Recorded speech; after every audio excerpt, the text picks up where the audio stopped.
బయట కొంటే పక్కగా 100 రూపీస్ ఉంటాయి ఇయర్ రింగ్స్ వచ్చేసి. నేను మాత్రం 5 రూపీస్‌కి అయితే తయారు చేసేసుకున్నాను. ఎలా తయారు చేసుకున్నానో చూపిస్తాను రండి. దీనికోసం 2 గ్లిటర్ షీట్స్ అయితే కావాలి. నేను కనిపిస్తున్న శారీ కనిపించిందో లేదో మీకు. సో, నాకు యెల్లో అండ్ బ్లూ కాంబినేషన్‌తో అయితే శారీ ఉంది. సో, దానికోసం అయితే ఈ 2 కలర్స్ అయితే చూస్ చేసేసుకున్నాను. సో, ఫస్ట్ ఆఫ్ ఆల్ దీన్ని అయితే స్క్వేర్ షేప్స్‌లో కట్ చేసేసుకొని పక్కన ఉంచుకోవాలి. సో, నేను ఏ ప్యాటర్న్ అయితే పెడుతున్నానో అదే ప్యాటర్న్‌లో అయితే మీరు కూడా అరేంజ్ చేసేసుకోవచ్చు. అండ్ బ్లూ అండ్ బ్లూతో అయితే నేను 5 షేప్స్ అయితే ఇలా పెట్టేసుకున్నాను. సో, దీనికోసం మనం గ్లూ సహాయంతో అయితే ఇవి అటాచ్ చేసేసుకోవాలన్నమాట.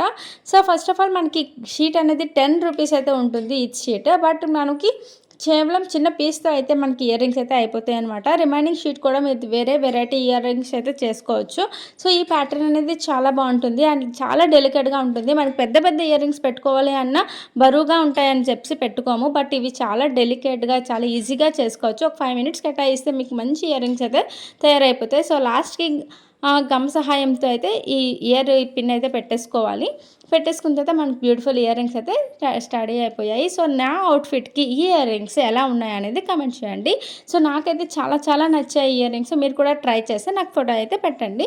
సో, ఈ అవుట్‌ఫిట్‌కి అయితే ఇయర్ రింగ్స్ పర్ఫెక్ట్ అని నేను అంటాను. ఎలా ఉంది మరి?